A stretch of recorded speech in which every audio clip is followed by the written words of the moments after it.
تمالي نبرسي بطعم لقرمكم حدا تقراوي زخوان السب مالس بينا مورالي بز درجة زي كبل زخر ولا ايفن حدقوم على سايو ايكونن كيخونس تقراوي مخوان بعلوس حنكت اللو مورال اللو تقراوي تخوينو دم تقراوي وشت خان دحر تزاور كوينو نيشتي تثبتا حزباونت وشت خاتاليو كتقبرا تخيل ان كتقبرا زي تخيلن وسن اللتا ولا ايفن دلخايو باندا خون مالتي زياتهم ግን ጫፍ ባንዳነት ሪከርድ ሲሮም በቃ عقام ተሐሱ ኢዶም ሰፊሕ ክንዱ ዛክል ባንዳ እንኳን ከምዝቃሉን መርአያ ኾኑ ብዘኽን መንገዲ ትማል ሰምዑዋን ይርኩም ይኹም ታ አውራ ጥፋት ዝኾነት አውራ ሕንፍሽፍሽ ዝኾነት ታዓለም ሰርት ሰምዑዋን ይርኩም ይኹም نحنا ونقودهم كنوصينا نحنا وانجل اللو نفلط اللهم قالت النيرة أنا كم حدا تقرايسي زخون يكون أكل ولا إيفن زدقفوا أكل وانجر ندحر صريح وخوينه إلى زعم كوينه وانجلوا نمكل خال زخون رحلات زخون بوليتيكا ومخنات هالوني لعله حزب تقراي كون سلا زي كأن دبرتين يكون علم قبره واحد يكون مانم عفتا تقراي زلو أكل وانجلوا يفلط اللو ندحر توهيد خوينه توانجل السوي خقال زلو بوحد ولا الدواي تزايقالت كان نزمت كوتا أكلا ملكيت كاسي تزخدوا زلو خيدتات حزب فلطو ويمكن عاد تزمت كوتا أكل فريتو نايم رمتا سقوم تخص دي زقبر نير ازي قنت سويل كأقول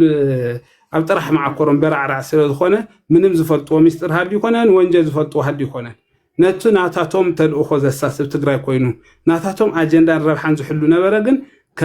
كم زحنشش ناي بلس اللو منقص غير كاتنقصو ناتنقصو سلازم رؤي ذلو عينهم بقى انا بخيتهم متسم حزي كم زغبرينا تايدخون كنو قالو عمينا قال خنغبرينا اسو مالف وانجلنيا زخونه سمقلاع ببرينسيبل درجه زقاومو خين يكون ነገር ግን ነቲ ወንጀለኛ ዝኾነ አካል ዝነቀስ ዘሎ አካል ግን ታ ዝኸዳ ዘሎ ኸይድን ምን ትዕንቃም ንፍርራሕ ሞኻስ በዝብናቶም ዓም ማለት እዩ ካብ ቲክቶክ ሙግራዕ ሓሊፎም አባይታ ምንም ክፈጥሩን ክሰርሑ ዘይኽእሉ አካላትና መፁ በቃ ሙግራዕ ይስርሖም ኮይኑ ዘሎ ሶ በሓፈሻ ሕጂ ተስፎኦም ኩሉ ተጸንቂቁ ኣብ ሰማይ ዘሎ ደመና ኮይኑ ከም ጉም አለ ሓቀይንጎ ትሪኦ بعينኻ ሞ ከድካ ትሕዞት ጭብጦ ዘይትኽእል ከምኡ ኮይኑዎም ኣብ ትግራይ እግሮም ሰዲዶም ስር ሰዲዶም ክስከሉሉ ዝኽእሉሉ ነበረ መንገድታት ኩሉ በዲህና ሲዕራዩ ኢና ሰዝ ስዑራት ብኻት ክበኽብ ባህርያውን ጉቡኡን እውን እዚኣታ መጨረሻም ብኻት ጥራሕ ከይኮነስ ገመድ ሒዞም ምሕናቕ ጥራሕታ ድሕሪ ሕጂ ጣፈንቶም ትግራይ ዓዲ ተቃለስትያ ትግራይ ዓዲ ተጋደልትያ ትግራይ ዓዲ ሰማዕታት ዓዲ ስዋዕትያ ደም ተኸፈላ መሬታ ትግራይ ህዝብ ትግራይ አባይታ ዘሎ ህዝብ ትግራይ ክባር ህይወት ይዘለዎ بمليونات سويل كبشحات قال خيوات بمليونات واقع تخفيلوا دمي تخفيلوا توم سمعت حدا نتحمش تنولا اتياتهم نخنورو تخفلوا واقعوني انت بمنتهم بتقراونتهم تخفلوا واقعيو ناتاتهم هيوتنا نبر زلنا انا ز تنفسات تنفسي نايتهم تحت مقابر زعتو ما انت انا تنفس يلون بتنفاسهم تنفس باكلهم زخيد زلو خوي ساز ناي تقراوا هيوت قد يكون قليل يكون اعليلهم كريوس غبا يكون ساز خبار هيوت زلو تقراويسي بشاله مالا مصيوم حنفش شاعتهم كفرسو نافل قيتو وز حاسو اكلات عليهم كرمون ادبهم كحزون طرح زلهم تعادب متحس قيدون كتقصله جنا زترفوا اكلاتهم كنقصومينا بحد بحد خمس بورطو تنقلو نانا نقصنا خمحشش كنوصومينا كلهم بقى بقص خفل زلو دحر حزي تግራይ زيرو توليرانسي بقى خمت منجورينا زودتو زيرو توليرانسي تግራይ نزخون يكون نحنفشا اكايداتات زيرو توليرانس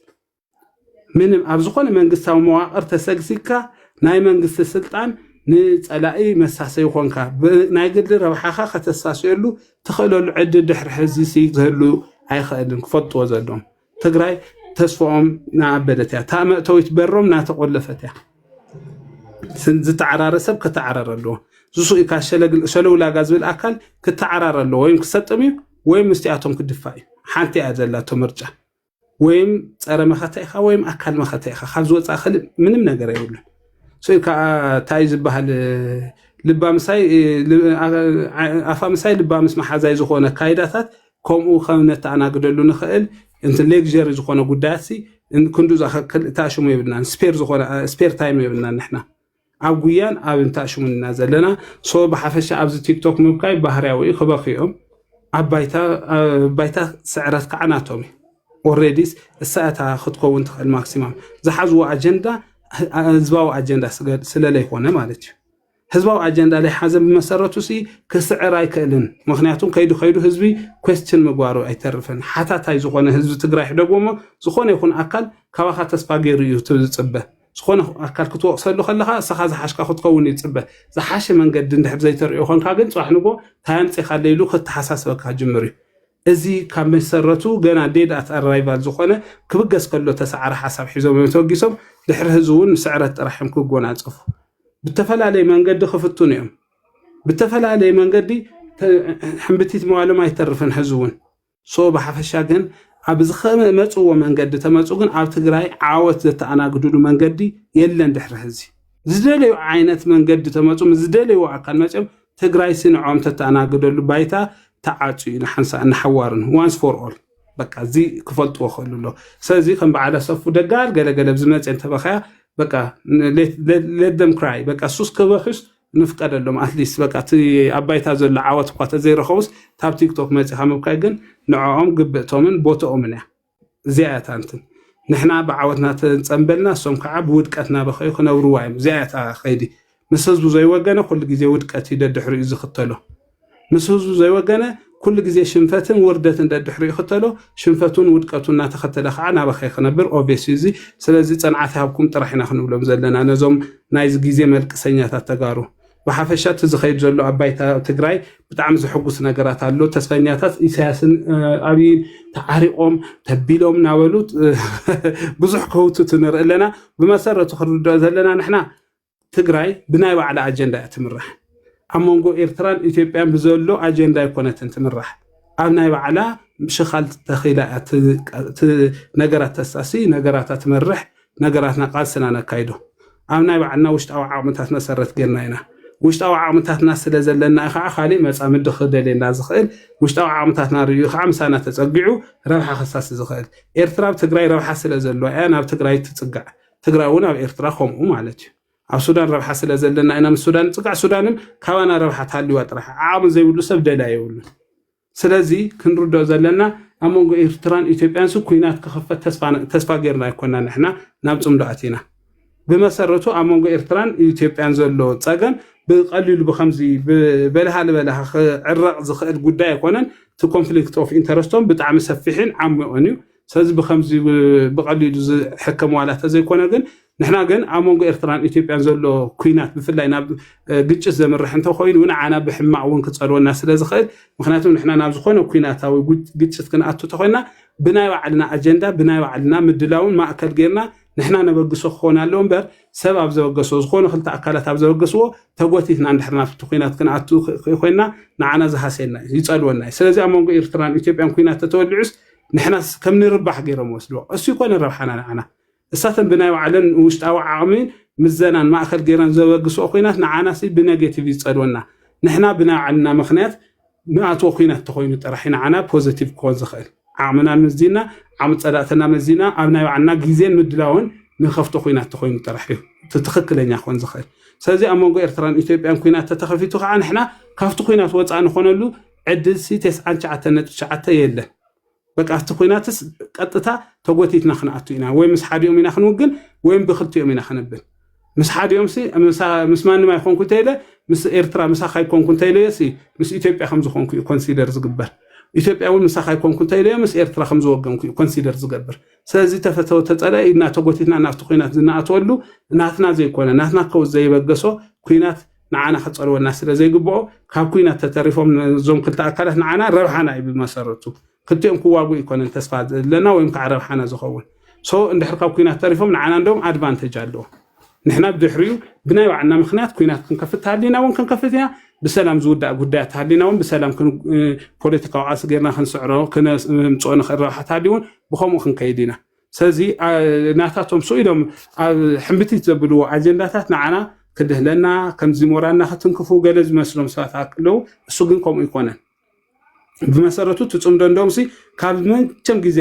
ዝለዓለ ጉዳይ ናብ ዝለዓለ ብረኸ እንደውም ኣሶም ኣብ ከምዚ ዘውግዕሉ ግዜስ ናብ ዝለዓለ ብረኸ ዝዓበየሉ እዩ አፖርት ሱዳን ሪኢኹም ይኹም ካልኦት ኣካላት እውን ተጸምቢሮምዎ ናይቲ ኩነታት ኣካላት ኮይኖም ብጣዕሚ ዝደመቐን ብዝዓበየን ኩነታት ናሰፍሐን ናዓመቐን ይኸዳሎ ትጽምዶ ናብ ዝለዓለ ብረኻ ይኸዳሎ ስለዚህ ኣብ መንጎ ኢትዮጵያን ኤርትራን ሰላም ዋላ ተተፈጢሩሲ ኤርትራስ ምስ ኢትዮጵያ ሰላም ትገብር እያ ማለት ምስ ትግራይ ተጻውኦ ክትፈጥር እያ ነሰሰርሊ ማለት ኣይኮነን ንሕና ምስ ኤርትራ ሰላም ንፈጥር ኣለና ማለት ምስ ኢትዮጵያ ተጻውኦ ክንገብር ስለ ዝኾነ ኣይኮነን ምስ ኢትዮጵያ ብናይ ባዕላ ምኽንያት ኢና በቲ ዝሓዘቶ መትከልን ኣብ ትግራይ ብዘለዋ ፖሊሲ ምኽንያት ኢና እንተስ ሰላም ክንፈጥር እንተስ ክንዕረቕ ንኽእል ምስ ኤርትራ ብዘለና ርክብ ማእከል ጌርና ኣይኮነን ኤርትራ እውን ምስ ኢትዮጵያ ብዘለዋ ርክብ ማእከል ጌር ኣይኮነን ብናይ ባዕላ ረብሓ ኣብ ትግራይ ትኽተሎ ፖሊሲ ኣብ ናይ ትግራይ ሓይልታት ዘለዋ ቅዋም ብናይ ባዕላ ፖሊሲን ኣጀንዳን ረብሓን ማእከል ጌራ ስለዚህ ምስ ኢትዮጵያ ዋላ ተዝዕረቑ ነይሮምሲ ምሳና ትዋጋእ ኤርትራ ማለት ኣይኮነን ነሰሰርሊ ድሕሪ እዚ ከዓ እቲ ዝሓለፈስ ትምህርቲ ይዎም እዩ ኣብ ታሪኾም ከቢድ ክሕደት ተፈፀሞም ከምዚ ግዜ እዚ ኣጋጢሙ ይፈልጥን ኣብ ትግራይ ዝኩሉ ዋጋ ከፊሎምሉ ምእንቲ እቲ ስርዓት ድዩ ብናይ ባዕሎም ረብሓ ብዘይገድስ ኣብ ትግራይ ኣትዮም ግን ምስኡ ተሰሊፎም ኣብ ጎኒ ኮይኖም ዋጋ ዝኩሉ ዋጋ ከፊሎም ዳርጋ ናብ 100,000 ዝኣክል ሂወት ሰብ ከፊሎም በዚ ደረጃ እሱ ደርቢዎም ክኸይድ ከሎ ከምዚ ዓይነት ክሕደት የብሉ ባይ ዲፎልት ብባህሪ መንግስቲ ኤርትራ ንዝኾነ ኣካል ነኺሱ ተሒዙ ነዊሕ ግዜ እዩ ዝሕዝ ብስሩ ኣይፋትሖን እዩ ከጥፈአካ ጥራሕ እዩ ዝብገስ ብስሩ ብከምዚ ዓይነት ኮንፍሊክት ኦፍ ኢንተረስት ሃሊካ ኣብ ልዕሊኡ ናይ ክሕደት ተኣሽሙ ፈፂምካሉ ብጭራሽ ዝፋታሕ ኢለ ስለ ዘይኣምን ዘይሓድገካ ኢለ ስለ ዘይኣምን بت زلو خابت حلف تراك ريكاردو خنرق خلنا نجر جن ولا خم يخون ولا حدقهم أب تجري زلو بوليسيجن أب تجري بزلو ربحان بوليسين مع كل جيرون بر مس إثيوبيا بزلو ركب مع كل جيرو يكون أنت أمتون حناون مس إثيوبيا زلونا أب إرترا بزلو بوليسينا إثيوبيا منقص مع كل جيرنا مس إرترا سلة تواسي كنا نعرق مس إرترا سلة عرقونا كنا كنبأسه سو بحفشة ببنا عنا أدفانتاجين ربحان معكل جيرنا زلنا بوليسي تنوسنو بخوم إيو سو زي سويل كاشن بلزل بلوزلو سويل كان أي تسفى مقراتن تسفى محتاين نحاسوت بروباغانداتات زي بزح كبدهن يخلوني عندهم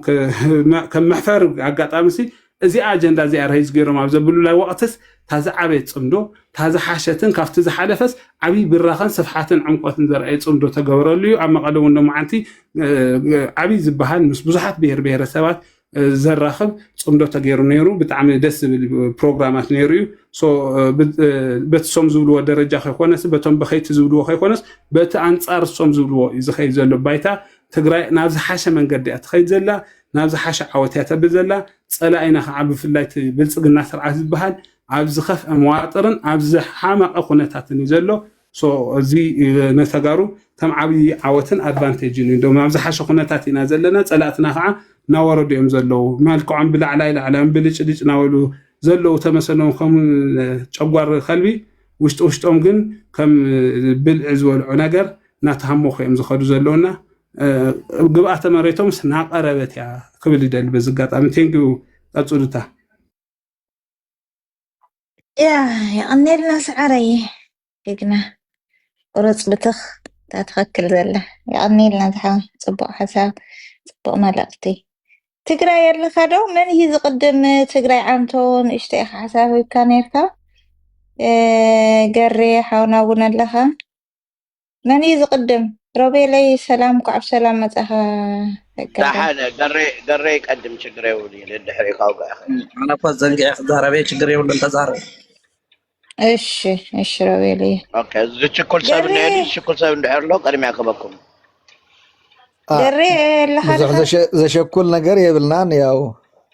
نتزغبركايو فقاد ግን بتعمي زمسكنك تግራይ إتا عنتوي صحيف كياز نوركي مثلا كلهم كما يكنيهم كما يلهم سلام قال حزب تግራይ أم مكيتكم كساب مጨረሻ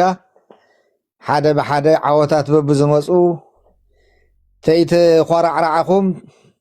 بوتي عقبكم تغوروا زلكم قالسي بتعمي زمسجن كلنا كوم يو خنغبر زلنا إلى كافتناتاتكم تمكرون بزحات سوات نمهارلو نعنا زمسلون كالتنا مصو مصو بدنبي تسفى زقبر تخونتاتنا بهراو وحدات نمنتا ايو تسفى زقرص بخيات زبك زلو زبل صحيفكيو زلخي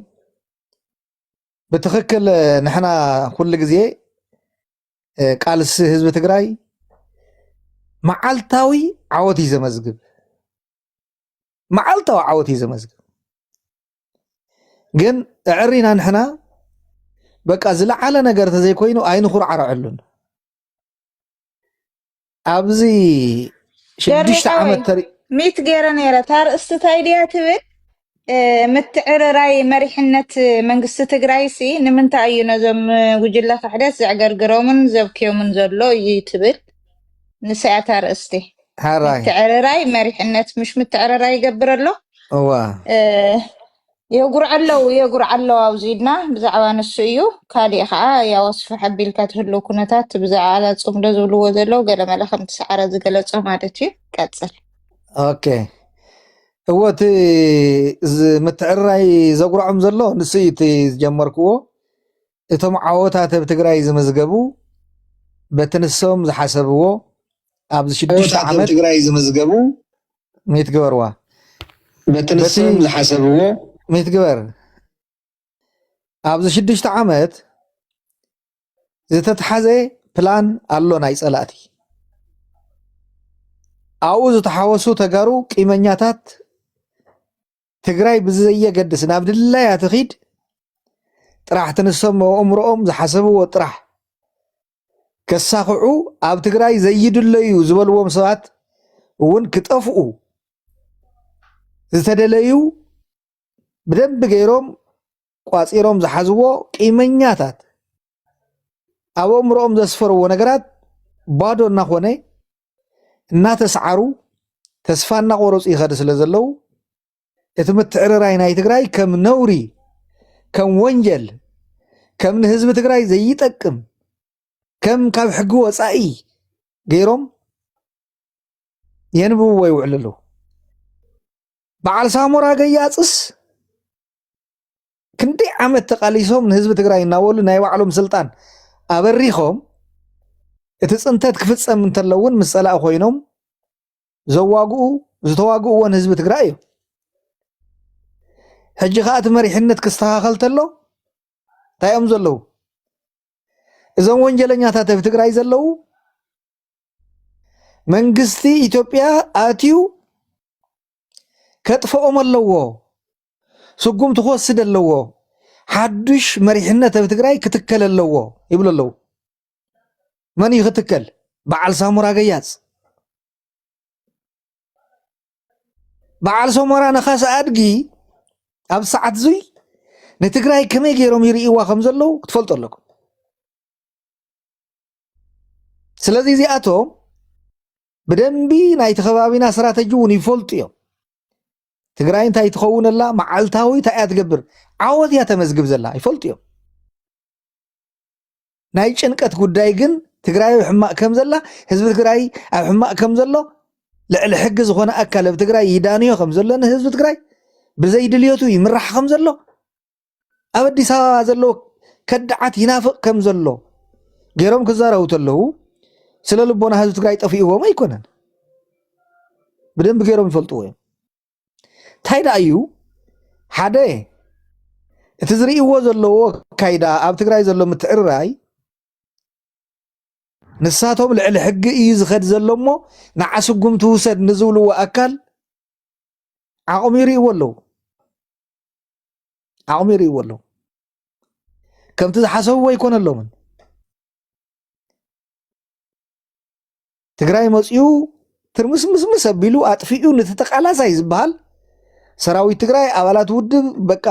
ናይ ትግራይ ዋና ዓንዲ ሕቆ በጣጢሱ ንዑን ክተረከብዋ ዝብል ኢሉ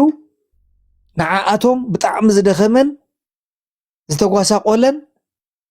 ዓቕሚ ዘይብሉን ጌርካ ንሳቶም መፅኦም ኣብ ዝዋኑ ክስቀልዎ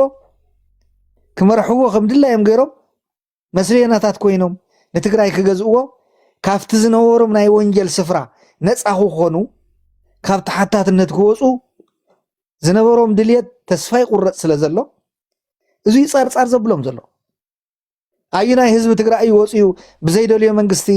ይምራሕ ኣለኹ ዝግበር ዘሎ ምትዕርራይ ትክክል ኣይኮነን ዝበለ ኣሎ የለን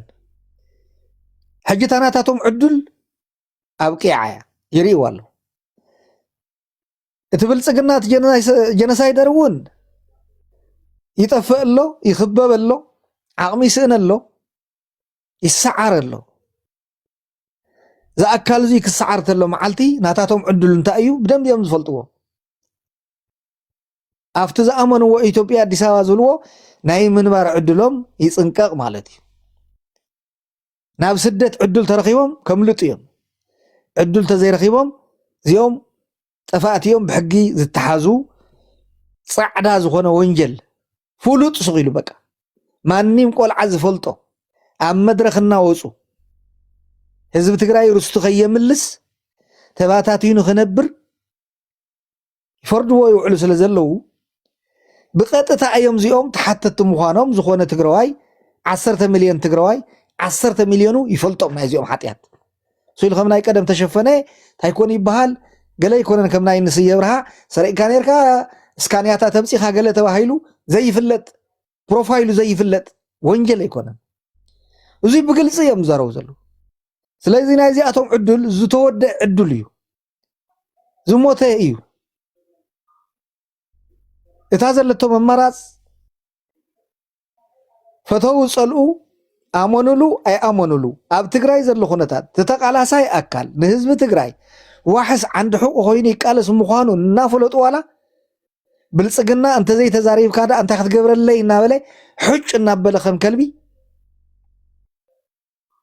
بدنبي معالتاوي من كم ززارب تسريع بقدقدهم تلطيفوهم اب حداش مزلا ورح علت كلته نسخه وصيخه تزارب افتا تقصل زلا علت 17 نسخه تزارب اب علت 15 نسخه تزارب تلطيفو اب قدقدهم استقمطلهم اخلاوات يوم زي انت زي تزاريبهم كحضرولو زي يخلو سفرا ايام تقميطهم زلو كاب حزون عدون زتفليه اما حزو زخحاده زطفئ زلوم هلاون زفلطو تصلايو تتصقعو بطعمي اشغار خنتات بحدغا زودقو مخانم فلطيو زي حجنا وصو كرياي غلي ناوص زرو تقديدم يم نمنتاي كافتي زنبروم نودو حوحاتي ون حزب تግራይ نسراوي تግራይ بتاتينكا سلطان نخحزو بصلاء تمركيسوم زنبروم دليت مسيلوم زنبره እናጥፉ ብዙመጽ ወንጀል በተወሰኸሉ ቁጽሪ ናብ ሰይጣናው ዝኾነ ተሐሳስባ ስለዝወደቁ እዞም ስዋዚኣቶም ተስፋ የብሎምን እቲ ጸላእ ከአፈሊጥዎም ስለዘሎ በቃ حساب ዘለኹም እናሃተፍኩም ተዘይኮይኑ ዓቅሚ የብልናን ኢልዎም እዩ ዓቅሚ ከም ዘይብሉ ይፈልጥዮም ሳቶም ንሱውን ዓቅሚ የብሉን ይፈልጥ እዩ ኣብ ትግራይ ዘለ ሓይሊ ትግራዋይ ዝኾነ ሓይሊ እዩ ህዝባዊ ዝኾነ ሓይሊ እዩ ተቃላሳይ ዝኾነ ሓይሊ እዩ ትግራይ ካብ ጽንተት ዘድሕነ ሓይሊ እዩ ትግራይ ብሰዓት እዚ ውዕል ፕሪቶሪያ ዝኸዱ ከዳዕት ክበታትን ወተሰርሐ ብጥበብ መሊሱ መንግስት ዝሃነፀ እዩ መንግስት ዘለዎ ህዝብ ይጠፍ እዩ አይጠፍንኮ መንግስት ዘለዎ ህዝቢ አይጠፍን ስለዚህ ትግራይ ኣብ ዘየፍርሕ ደረጃ በፂሓላ ጸላኢ ኣብልጽግና ትንዕ ክብላ ዘይኽእለሉ ዓቅሚ በፂሓሎ ወዲቁ ሓንቲ ክገብረ ይኽእል ስልካ ሓፂን ተኣማሚንካ ድሮን ተኣማሚንካ ውዝ ባል ነገር የለን ልዕልዮ ክትከውን ትኽእል ኢኻ መንግስት ኣለካ እኮ ሕጂ ስለዚህ ዞም በኸይት እዚኦም ካብ ናይ ባዕሎም ጭንቅን ሽግርን ተበጊሶም ዝዛረቡ ምህላዎም ንህዝቢ ትግራይ ኢሎም ዘይኮኑ ንዝኾነ ኣካል ኢሎም ዘይኮንስ እቲ ተገዲዶም ዝዛረብዎ እቲ ናይ ባዕሎም ስቃይ መውደቂ ሲኢኖም ዝተጸግዕዎ ጸላኢ የገድዶም ኣሎ ንሳቶም ኩሉ ነብሶም ኣብ ወንጀል ዝኣተው ሰባት እውን ስለዝኾኑ ክሳብታ ካፍታ ዘለው ዋው ዝጠፍኡ ክዛረቡ እዮም እንተትናህና ከምቲ ዝበልክዎ ኩሉ ግዜ ዓወቲ ዘመዝግብ ትግራዋይ በቃ ዓወቲ ዘመዝግብ ከመይና አላ ንኸድ ከም ዘለና ክፍለጥ ክእል ኣሎ ከመይና በልና ካብ መዓልትና መዓልቲ ኳስ ንሕና ዓሚ ሰራዊት ትግራይ ውድ ሕወሓት ደጊፉ ውሳነ ክዕርፍ እቅዳት ፕላናት መሰውፀ ደንጉይና ከመይ ንብል ነርና ኣብቲ ሻው ነበረ ጭንቂ ትፈልጡ ኢኹም بخدعات أنا إيه حوحات أنا إيه جلزبلو توحيتنا باجت حيزم سلطان حيزم مهتم حيزم ملحس حيزم تقرأي منتهي درجة بصيح ما خم نورو سلان فلت كاونا جاي عمتن قلن غير الله عمتن فرقان غير الله منتهي درجة لنا لهم كل جزء بيوم عالتو عوت يزمزقب طيت تتكوسي سب تيموتي سلطانهم تمنتي لهم كوب زي طيت كوي وا كما يدي تسرارحه بطعم كوينه صلاتكو اب تግራይ ዘሎ ሓይሊ اب تግራይ ዘሎ ጥበብ اب تግራይ ዘሎ ሳይነሳው ዝኾነ ምንቅስቃስ እቲ ህዝብን ትውድብን ሰራዊትን ዝገርም ዓቅሚ ይፈጥሩ ዘሎ ከምዚ ኢሎም ሰለስቲኦም ተጻሚዶምስ ብልጽግና መጽ ይኽስዕር ከመይ ገረሰር ስለዚ እቲ ብኽያት ካብዚ ይዝብገስ ገና ከዓ ከበኺ እዮም معالتهم ون حصير تيكون يترفن معالتهم كحصريو صلاة بلصقنا بزح يب ساعات بلصقنا بكل ነገር ዝተخببه بكل ነገር ዕድሉ ዝወደአ ن50 ዓመት ن100 ዓመት ይሉ ቤተ መንግስት ብትሕቲ መሬት ሃኒጹ ገለይሉ ኩሉ ነገር ዝገበሮ እና በኸየ ይዝጥምቶ ዘሎ ዝሰዓር ምዃኑ ይፍለጠሎ ስለዚ ዓወትና hana ቀጻል እዩ ሰራዊት ተሃኒጽ ዘሎ ትግራይ አንድ ሕቆ ህዝብ ትግራይ እዩ ኩርዓት ትግራይ እዩ ኣብ ከባቢና ዘለው ህዝብታት እውን ነቲ ሰራዊትና ብደንቢ ዝኣምኑሉ ፖለቲካ ናይ ውድብ ሕወሓት እውን ብቐሊሉ ፈታዊን ጸላኢን ብደንቢ ዝፈልጥ ዘይናቱ ክዕምርር ዘይዋጋ ዘይናቱ ፖለቲካ ክትንትን ዘይደሊ ዘይኮነ መጸለምታ ርካሽ ፕሮፓጋንዳ ዘይነዝሕ يفلط يوم ولا تم صلاة زنورو تم تعريقهم نازل لو يخونو تم كل عالم يفلط سلازي ناو صبغينا نخد زلنا احنا نسعري نازلنا متعرراي منقست مالت اب بوليس كوميشن زنبره تعين تسرر حنيرو اب حقتات تكالات زنبره تعين تسرر حنيرو اتغزياو محدارس نحزب تግራይ ከመይ ገይሮ አጓኒ ዩና 4 ኪሎ የገልግል ነይሩ ካፍታ ፕሮግራም ሚክሮፎን ሒዙ ጌታቸው ይሁን ወደረደ ካብ ትግራይ ተወሊዶም ከመይ ዓይነት ተሓዛ መንግስታው ተሓዛ ሒዞም ነይሮም ንትግራይ ሓንቲ ነገር መግለጽ ከገልጹስ እና ተጠወዩ እና ተልሐጹ አመነይታ ዘይውል ቃላት ከውጹኡ ሰንፈላል ገይሮም ዝነበሩ ብትኽትኽትኽ ኢሉ ዝመርበብዚ ዋ بدقة بنعا أزمسلو بزئمنو بي عند حقوق زخون أكلات كل نجرون مسوعة مخفال دحر زي يقولوا كم راح زتجمرة تجراي تاخوينهم زي بخيو من كن قرقم كحجي بقى كو توديا كدع زنبره شفتها خيدوز تعتقي أبدي سا خوين هافتلن نابله عين بلصقنا نرأي زقاطر زنبره ገለዝ ብል ዝነበረ ኩሉ ተስፋ ቆሪጹ ስለዚ ተስፋ ቆሪጾም ዝበኽዩ ዘለው ካፍቲ ኹንነት ተበጊሶም እዮም ካኡን ለዓለ ገነ በትግራይ ምንቅስቃስ ዕር ይኽፍጠር ክኽእል ኣለዎ ምክንያቱ ተም ቀንዲ ናይ ትግራይ መቃለስ ዝበሃለ ብዛ ሰዓት እዚኣ ግዝኣትካ ምምላስ ህዝብኻ ናብ መረበቱ ምምላስ እያ ተቀዳመይት እዚኣ በቃ ተንት ተገይረን ዘለዎ ሓጂ ተገይረን ኣለዋ ኩሉ ድሉ ዝኾነ ንመኸተ ተዳለወ ሓይሊ አፍተን ኩለን ሰንተር መስሪያ ቤታት ናይ ትግራይ አፍተን ቁልፍ ናይ ሓላፍነት ይኣተሎ ሓደ ዓይነት ተሓሳስባ ንሓደ ዓይነት ሃገራዊ ህንፀት ንሓደ ዓይነት መኸተ ዝተዳለወ ትግራይ ተወዲቡ ስለ ዘሎ ቀልጢፉ መረበት ህዝብ ትግራይ ናብ ትግራይ ክምለስ ክኽእል ኣለዎ ርስትታትና ክምለሱ ክኽእል ኣለዎ ህዝብና ኣብ ገጹ ክኸርም ኣለዎ ዝብል ተዘይኮይኑ ተቐንዲ ሕጂ ንደልዮ ብዛዕባ ናይ ጸላእትና ግን ዝተስዓሩ ሓይልታት ኮይኖም ኣለዉ በቃ እዚኦም ስዑራት እዮም ትግራይ እንድሕር ሰሚሩ ትግራዋይ ዝኾነ ኣካል መምራሕ እንተጀሚርዎ ማንም መፅኡ ብሕጊ ይዳንዮ ልዕልና ሓጊ ክስዕረካ ይኽእል ብሓሳብ ክስዕረካ ይኽእል ብመትከል ክስዕረካ ይኽእል ኣብ ትግራይ ዘሎ ሓይሊ ኣጋጣሚ ኮይኑ ሃገር ስለ ዘይኮንና ሃገርና እያይልና ዘይናህና ዓዲ ንሃንጽ ስለ ዝነበርና ቁፅርና ፖለቲካናን ተዋሒጡ ስለ ዝነበረ እምበር ትግራዋይሲ ሓንቲ ዘረባ ኳስ ኣየንጠብጥብን ድሕር ናፍታ መድረኽ መፅኡ ትክክለኛ ሰብ ብህዝቢ ትግራይ ይኹን ብናይቲ ውድብ ኣመራርሓ ናብ መድረኽ ዝመፀ ላዕለዋይ ኣካል ኣየንጠብጥብኒ ተጠንቂቑ ናይ ዓለም ፖለቲካ ሒዙ እዩ ዝቃለስ ኣብ ዝኾነ መድረኽ ከፍ ኣቢልካዮ ስዒሩ ዝወፅእ ሓይሊ እዩ ስኢሉ ንፋስ ናብ ዘበለ እናበለ ዝኸድ ሓይሊ የብልናን ስለዚ እቲ ክሳብ ሎሚ ኣብ ድንግርግር ፀኒሕና ብዙሕ መጥቃዕቲ እውን ኣጋጢሙና ዘሎ ሃገርነት ትግራይ ውዱእ ጌርና ናይ ባዕልና ህንፀት ዓዲ ስለ ዘይሃነፅና እንተዘይኮይኑ ትግራዋይ ንማንም ስዒሩ ዝወፅእ ብሓሳብ ንማንም ስዒሩ ዝወፅእ ብመትከል ንማንም ስዒሩ ዝወፅእ ብፖለቲካ ስለ ዝኾነ ዓለም እውን ትፈልጦ እያ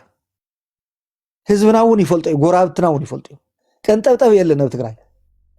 ብሓሶት ርካሽ ፕሮፓጋንዳ ዝልፋሕ የለን ካልኦት እኮ ኣጀንዳ እናተዋሃቦም ቀትርን ለይትን መደንቆሪ ጥራሕ እኮ እዩ ዝወሃብ የለን እኮ ባና የለን እኮ እዚ እኮ ተጋሩ እኮ ንፈልጦ ኢና ትክክለኛ ትግራዋይ ይፈልጦ እዩ ስለዚ ንሕና ዘይንሰንፈሉ ደረጃ ኢና በፂሕና ሓጂ ምንም ጥርጥር የብሉን ላዕላውነትና ክምለስ እዩ ኣብ ቀረባ ኢለ እየ ዝግምት ንዕኡ እውን ኢና ክንቃለስ ሕጂ ንሱ ክግበረሉ ዝኽእል ዕዱላት ክማቻቸው ኣለዎ ህዝብና ብደቁ ክከሓስ ኣለዎ ሕጂ ፀላእትና ተሓባቢሮም ዝገበርዎ ጉድኣት 7 ዓመት ሙሉእ ገሪፎም እዮም ህዝብና በቃ ያእክል ተቀላጢፉ ህዝብናስ ከም ሰብ ክነብር ክጅምር ክኽእል ኣለዎ ሰራዊትና ብዘይ ማንም ዕጥቂ ብዘይ ማንም ስንቂ ብዘይ ማንም ክዳን ቅያር ጫማ ደሞዝ ዝንከራተት ዘሎ መንግስቲ እንድሕር መስሪቱ ኩሉ ነገር ጉቡእ ክረክብ ክኽእል ኣለዎ እዚአን ንምግባር ኢና ክንንቀሳቀስ ዘለና እንተ ፀላእትና ግን ተሳዒሮም እዮም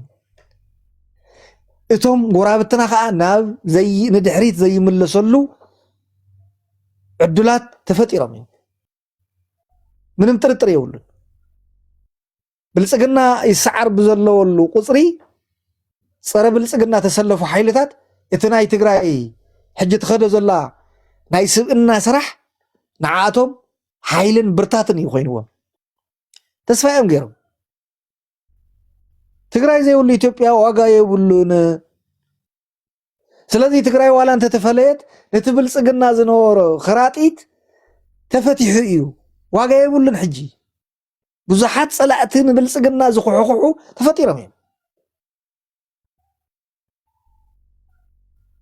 ከዳዕ ኣብ ሓደጋ ወዲቑ እዩ ህዝቢ ትግራይ ተስፋ ረኺቡ እዩ ብልፅግና ተሳዒሩ ዝበኸይካ እንተበኸይካ እታ ክትግበር ትኽእል ኣብ ትግራይ ኣነ ተጋግየ ነይረ ኢልካ ኢድካ ሂብካ እንተመፂኻ ምሕረት ተሓቲትካ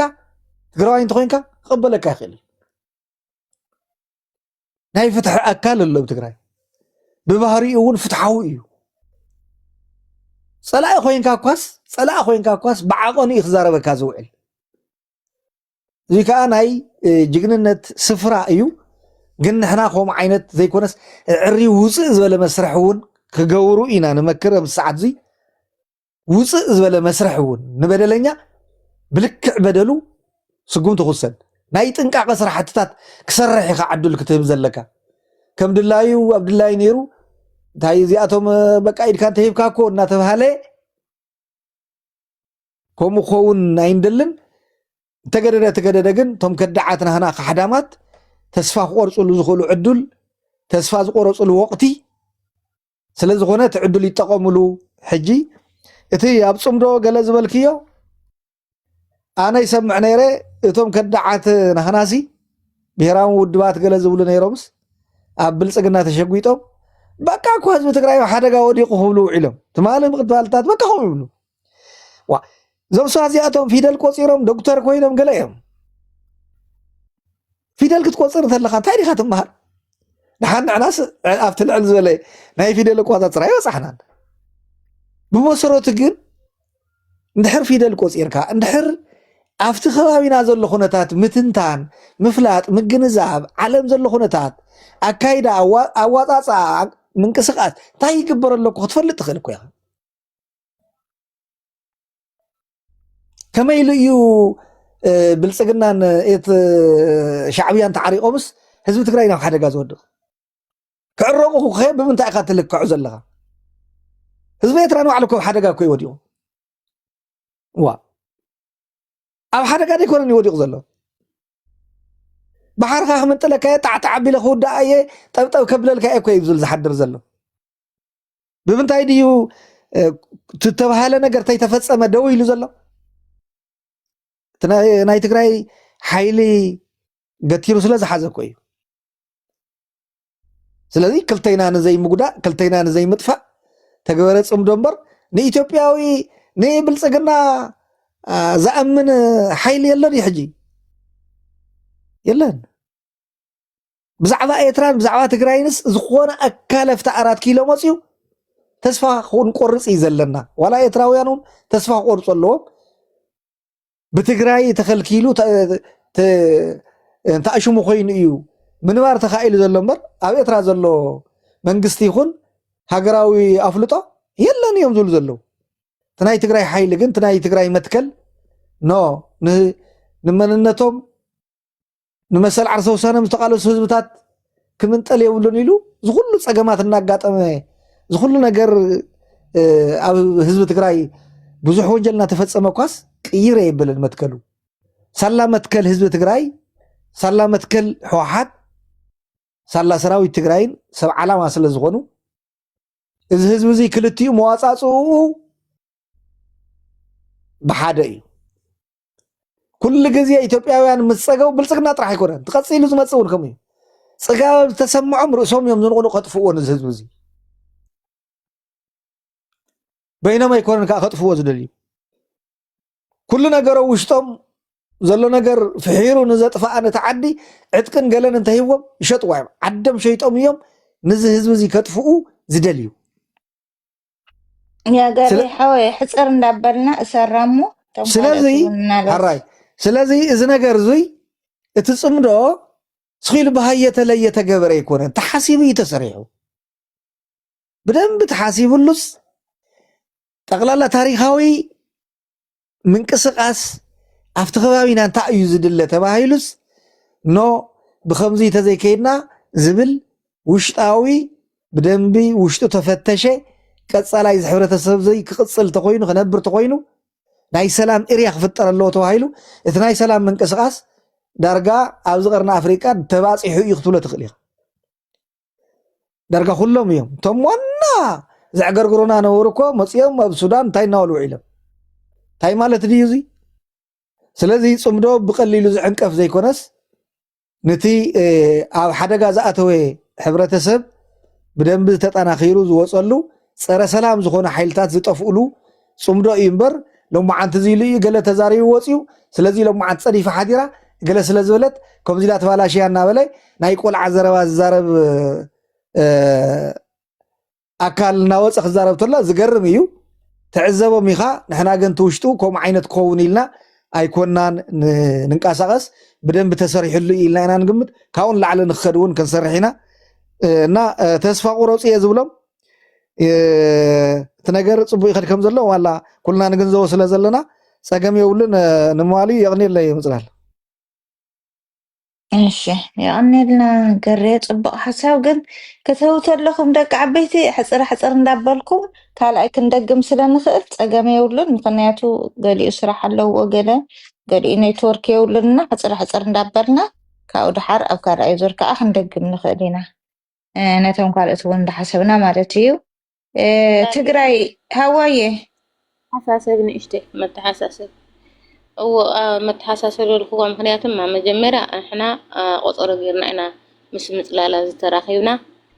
ምፅላል ትኸፍት ተላ ማንም ከይኸፍት ሓደ ተቃላሳይ ትኸፍት ተሎ ማንም ከይኸፍት ተባሂሉ እዩ ከዚ ግን ናይ ተቃለስቲ ሕግም ክፍለጥ ኣለዎ ማለት እዩ እሽካዕ ግሩፕ ዝግበር ማለት እዩ ስለዚ እዚ ይኩን ገዛ ዓጢፍኩም ዘለኹም ኣብ ታሕቲ ዘለኹም ከፊትኩም ዘለኹም ኣብ ታሕቲ ዘለኹም ገዛ ዓጢኹም ሎም መዓልቲ ናብዓልና ግዜ እዩ ናይ ተቃለስቲ ክንደየናይ ምኳንና ንክፍለጥ ስለልደለናዮ ገዛ ከፊትኩም ዘለኹም ኣሕዋተይ ብካሊእ ኣካውንት ትርኢና ገዛ ዓጢኻ ናንዳ ምፅላል ሎም መዓልቲ ኣጀንዳ ኣለና ናይ ሎም መዓልቲ ኣጀንዳ ኩልና ታብታብ ሸር እናገበርና ኣብዚኣ ንምፃእ ልደሊ ቀኒለ ይቀፅል ትግራይ እሺ ኦኬ هو ብዙሕ ጽቡቅ ገይሮም ገሊፆሞ እንዲዮም ሰዓረ እውን ገሪውን ጽቡቅ ገይሮም ገሊፆሞ እዮም እሞ ቁሩብ ደይ ተገለፀ ወይ ከዓ ቁሩብ ምብራህ ዝደሊ እሱ ካብራርህ ካብ ደጊመ እሶም ዝበልዎ ምባል እቲ ዝሓብዎ ሓሳብ ሚእቲ ካብ ሚእቲ ይቅበሎ እየ ሕዚ ዓብቶ ዘልዕልክዮ ጥያቄ ነይሩ ነቶም ዓፋር ዘለው ሲ እተው ምባሉ ዶክተር ደብረጽዮን ሲ ከመይ እዩ ይለማመጦም ዓይነት ይመስል ገለ ዝበሉ እኒአው ኣብ ማሕበራዊ ሚድያ ልክዮም እሞ እዎ ኣብ ማሕበራዊ ሚድያ ኮንካ ከምኡ ክትብል ትኽእል እንዲኻ ዶክተር ደብረጽዮን ግን መራሒ ትግራይ እንድዩ እዞም ሰባት ከዓ ተጋሩ እንድዮም ወላ ኣሰላለፎም ምስ ፀላእኹን ከም መንግስቲ ትግራይ ኣቦ ትግራይ ስለ ዝኾነ ንደቁ ስርዓት ብዘለዎ ይቀፅዕ ዘለዎ እምበር ኣብኡ ብዝኸድዎ ይጥፍኡ ምቕንጫሮም ኢሉ ክተሃላለኹም ከም ደይክእል ግን ክንፈልጥ ኣለና ዶክተር ደብረጽዮን ዝለማመጦ ነገር የብሉን ቢኮዝ ናይ ዶክተር ደብረጽዮን ሓይሊ ናይ ህዝቢ ትግራይ ሓይሊ ቲዲኤፍ ሓይሉ ፖሊስ ሓይሉ ህዝቢ ትግራይ ሓይሉ ህዝቢ ትግራይ ይለማመጦምሉ ዓይነት ነገር ህዝቢ ትግራይ ደቁ ስለ ዝኾኑ ወፂኦም ከይተርፍዎ ኢሉ ናይቲ ህዝቢ ትግራይ ድሌት የንፀባሪቁ መንግስቲ ስለ ዝኾነ እዞም ሰባት እዚኦም መዓልቲ ከይፀልመተ እንተሎ ንዓዶም መፂኦም ያገልግሉ ናይ መኸታ ኣካል ይኹኑ ምባል ኣነ ትክክለኛ ኣነጋግራ እየ ዝብሎ ተቐቢለዮ እየ ደስ ዝብለካ ኣነጋግራ እዩ ናይ መንግስቲ ትግራይ ዝምጥን ኣነጋግራ እዩ ተናጊሩ እየ ዝብል እና ምልምማጥ ኣይኮነን ዶክተር ደብረጽዮን ዝለማመጡ ሓይሊ ክህለ ይክእልን ሓይሉ ህዝቢ ትግራይ ስጋዕ ዝኾነ ህዝቢ ትግራይ ከዓ ደቁ ክስብስብ ከኣቲ ዝተኻእሎ መጠን ክፅዕር ናይ ግድን እዩ ከምኡ ንረዳእዮ እየ ክብል ዘኢለ ማለት እዩ ኣነ ብከምኡ ስለ ዝተረዳእኽዎ ኣትሊስት እቲ ካልኣይ ግን ከምቲ እሱ ኣብ ሓደ ኢንተርቪው ዝበሎ ብዝሕዚ ግዜ ተገምጠለኒ ኢሉ ነይሩ ኣብ ሓደ ኣብ ዝኾነ ኣዳራሽ ኣኪቡ ሲ ሕዚ እኮ ተገምጠለኒ እዩ ዘሎ ግዜ ባዕሎም ዝኾነ ነገር ያጥፍኡ እሞ ካብኡ ግምጠል ኣቢሎም ይልጥፉልካ ከምኡ እዩ ኮይኑ ደሎ ሕዚ ናይ ኤርትራን ኢትዮጵያን ስምምዕነት ገለ ዕርቂ ዝብልዎ ደለው ገምጢሎም እዮም ናሬሽን ሴት ዝገብሩ ደለው እምበር ምሳና ዝጋና ኣይኮነን እቲ ናትና ፅምዶ ምስ ናይ ኢትዮጵያ ሰላምን ጦርነትን ዝጋና ኣይኮነን ግን ነቲ ሰብ ካዋቅዕዎ ካብቲ ኣጀንዳ ውፅኦም ገምጢሎም በቃ ጠፋእኹም ሕዝማ ተዓሪቆም እኮ ገለ ኢሎም ኣብ ዘየለ ናሬሽን ክስእልዎ ይፍትኑ ተጋሩ እናስተብህል ኩሉ ነገር ንድሕሪት ክምለሰ ይክእልን ኦረዲ ተናጊሮሞ ስለ ዝኾኑ ኣስተብሂልና እንድሕር ኢናዮ ግን ከምቲ ሓወይ ዝበሎ ኢትዮጵያ ብዙሕ ሕዚ ግዜ የላን ሞይታ እያ ተሓይሉ ኩሉ ኣብ ትግራይ እኒኦ መንግስቲ ትግራይ ግን ናይ ህዝቢ ትግራይ ድሌት ዝሓዘ ስለ ዝኾነ ቅድሚ ናብ መኸተ ኩናት ምእታውና እቲ ናይ ሰላም ዘሎ ሙሉእ ንሙሉእ ክጥቀመሉ ፅቡቕ እዩ እቶም መራሕትና ዝሰርሕዎ ጌጋ ተጋሩ ተጋግዮም እዩ ዝበሃል እቶም መራሕትና ዝሰርሕዎ ፅቡቕ ነገር ከዓ ተጋሩ ፅቡቕ ሰሪሖም እዩ ዝበሃል ምክንያቱ መንግስቲ ናይ ህዝቢ ወኪል ስለ ዝኾነ መንግስትና ከዓ ብህዝቢ ዝተመረፀ ስለ ዝኾነ ኣስተብሂሎም ክኸድዎ ደለው ንሰላም ንልዝብ ግዜ ሂቦም ክኸዱ ደለው ኣንደርስታንድ ክንገብሮ ኣለና ቢኮዝ ናይ ትግራዋይ ስም ስለ ዝፅዋዕ ንትግራዋይ ወኪሎም ስለ ዘለው በቲ ሓይሊ መጠን ግን ኣነ ክሪኦ ዘለኹ ሕዚ ኣብይ ኣሕመድ በይኑ እዩ ተሪፉ እቲ ዝበዝሐ ሓይሊ ከዓ ምስ ናይ ትግራይ ሓይሊ ምስ ቲዲኤፍ ተፃሚዱ እዚ ፅምዶ ዝበሃል ነገር ትግራይ ኣጀሚራቶ ከመይ ኢላ ጀሚራቶ ትግራይ ንኤርትራ ኣዋቅዕኒ ክብል ደሎ ኣብያ ንፋኖ ኣዋቅዕኒ ክበሃል ደሎ ኣብያ በዚኣ ጀሚራቶ ትግራይ ተለይቲ ጅምሮ ኣብይ ኣሕመድ ኣዋቅዕኒ ክብል ደሎ ኩሎም ጆኖሳይደር ዳ ኮነ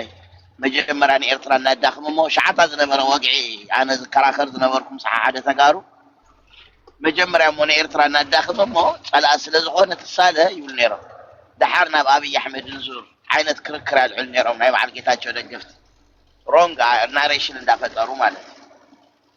ነቲ ቀርኒ ኣፍሪካ ግን እንታይ ምገበሮ ነይሩ ከምኡ ዓይነት እርምጃታት ኣብ ቀርኒ ኣፍሪካ ዘሎ ህዝቢ ዘያቋርጥ ጦርነት ማዕቶ ነይሩ ትብቀሎ ተሓደ ይብቀለካ ተሓደ ትብቀል ተሓደ ይብቀለካ እሱ እዮም ጠጠው አቢሎም ወደለው መራሕትና ክብርን ሞገስን ይግብኦም ወላቶም ቲዲኤፍ ይኩን ወላ ናይ ህዝቢ ትግራይ ከዓ ቀዳማይ ድሌቱ ሰላም ምዃኑ ለስለ ዝፈልጡ ማለት እዩ ብዝተረፈ እቲ ምስትክካል ዝበሃል ናይ ቶም ናይ ቢሮ ሓለፋፍቲ ዝነበሩ ናይ ፀጥታ ሓለፋፍቲ ዝነበሩ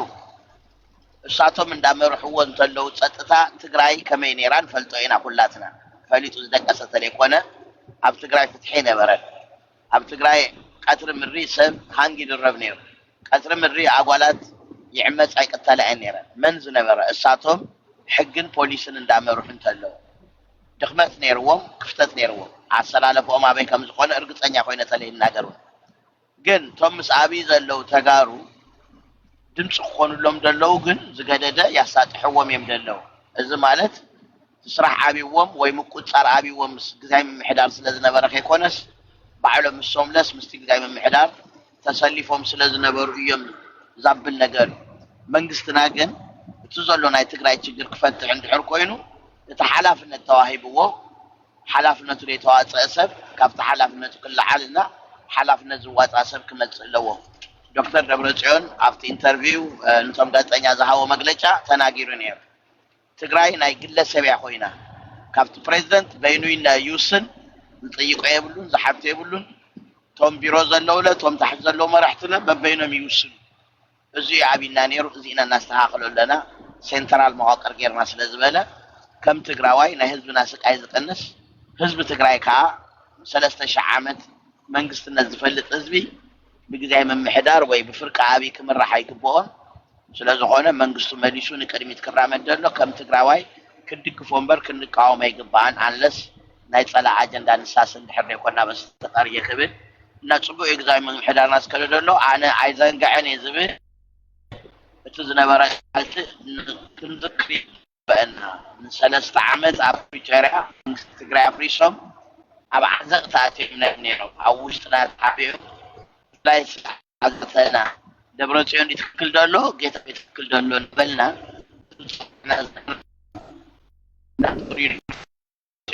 ፕሪሼት ንግበሮት ዝበፅሕዎ ኣብ ጎኖም ኮይና ንሓግዞም ፈለጥና ኮይና እዚኣ ከምዚኣ ግበሩ ከምዚኣ ግበሩ ካብ ምባል እቲ ዝገብሩ ወሪእና ፖለቲካሊ ሳፖርት ንግበር ይክብል ያቀን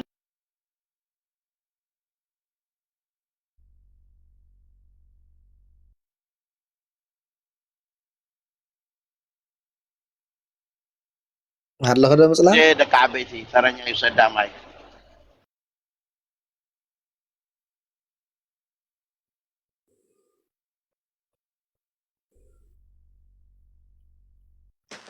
يلاني مثلا مسمر يلايدو هو مثلا يلاني هوا ترنيا عند حفيتك هوا ترنيا تحزيو أويه أنا إيه علي ترنيا ያው ጽቡቕ ሓሳብ እዩ ጸላእቲ ልማዶም እዩ ከዋሕዋሕ ማለት ኣነሲ ጸላእ ካብ ደገ ተለመፀካ ኮ ጽድቂ እዩ ነይሩ ጸላእ ካብ ውሽጢ ግን ዕንጭዋ ዳ ኣብ ገዛ ውሽጢ ትነብር እምበይ ሰብ ዶ ኣብ ውሽጢ ገዛ ኮይኑ ንብረቱ ህዝቡ ክብረቱ ከምዚ ገይሩ ይቃልል ኣነ መንግስት ትግራይ ኮይኑ ክቅፅል ለገበሮም ሓደ ካብ መጀመርያ ሒዙ ኤርትራውያን ኣብ ትግራይ ክነብሩ ከለዉ ሉዓልስ ዓድኹም ከላይ ዓድኹም ኮይኑ ከፊኢኩም ተሰዲድኩም ተመፂኹም እሲ ከላይ ዓድኹም ይልዎም እዚ እውን ሓደ ኣወንታ እዩ ከላይ ደሞ ዝኸስዓት ደሞ ኣብ ሓረር መሬት ለለኹም ኮኑ ኣዲስ ኣበባ ለለኹም ኮኑ እሲ ወላው ዓድኹም ተመለሱ ናይ ትማሊ ወፃዓደ ኣኽለናይ ትማሊ ምስ ብሂወትና እናሃለና ይጠውስና እዮም እዚኦም ካብ ምድረ ገጽ ክጠፍኦሎም ደይወሉና እዮም ብሓደ ኮይና እንዲና እቲ ችግር ብሓደ ኮይና ርኢናዮ ንዑባ ብሓደ ኮይና ዘት ስለዓድና ስለህልውናና እይሉ ያው እንደ መርገም ሓደ ሰብ መርገም لحاله فوسته خوينو بقى همجدنا قرعه اجلوت زم سبات يوم كان مجمرا ديم هم نيروم ولا خزيهم زي تشجير وارله هالو تجرايسي هم إلا نقطع لهم حاسيهم اليوم ويدمو كم جمرة تسرحهم تخف أسرحهم هم ينيرو الغات حصل بزيك متسجي مالسي تحصل الخنا إنا سبس أنا سلا قد النسي هم يجري يمسك نبر هيوت كلت بانلون كان ده هيوت في إناتهم سوات هذا مع التقيمنا له على تالك أي مكان غير لا سلاسل خاخ كور إسفالي ورد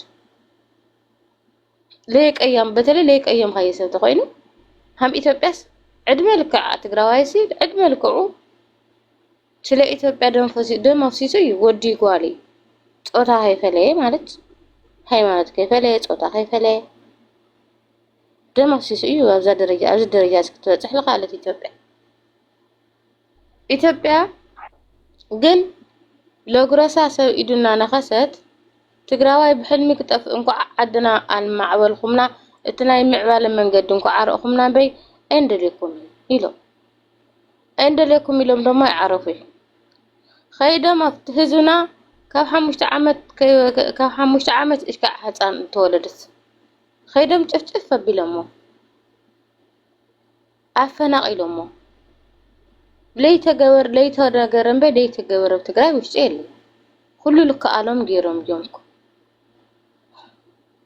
زم لك ألم لجور سوات أزاوسي أي أنا سكاب سوس مسزي حشني لخا خيدا خاص وي إدخمي إجرخمي كو عارف خوف مالتكو هذا خبري أي بلوكم يبا نايرجاش بوليتيكا تجراي تايلا بقدمايسي أفتش إنك نورنا يفتعصوان خبان نيشتي مورالنا لصورنا تقينم بتا مورالنا لصورنا باين الله تصنع نقنا النبر تقراوي لهم يدقوا إلا بتا نحنا تصورنا يا قسلة للجود قلنا كل جزء إذا قسلتنا خينا إلا لقن زينا النبر إساتهم زي حزم زي أجندة زي حزم متأم مالتي عنده أول سعيد مقلته جنّي تاسم بفريسة ديا أي فرست وي منقص تجراي منقص إرتراي منقص إثيوبيا تعرق أمديهم وأنحنا كنا متعرق ناي تأجم ناي متعرق تأجم كيولنا يتعرقوا تاي تأجم اللوري ما أزال إحنا تقلدن دلينا خلا سلام تكون كاقول قاد سهلة وتيم كأيام نود ياو لدلي وهاجر حزام بالخوانة يخون إحنا قام يتبقم عقرم عدم حزام يمكم بالخوانة يخون لا أنا رأي خفي إن خزي فعلنا من قد لرأنا يخلو أزوانا عارفه تبترحيزو توات أويتو بترحيزو لا وانا عارفه لا أيول أنا قلنا بي نحناس كوا عنده أمباسادر ناي سلام إنا إذا دمو كابوزح تاريخات نرأيه إذا بوزح تاريخات جن لتوصل نتجارو رسليو قديلوهم مهور ما حدا قناي تمرتي تنا عوديتنا أو قشات خوينا نناقرو أي ساتن خازل قورو وي حدا معري متي نمت تدنا مزي مهورات تمالي شقويانة خويناكو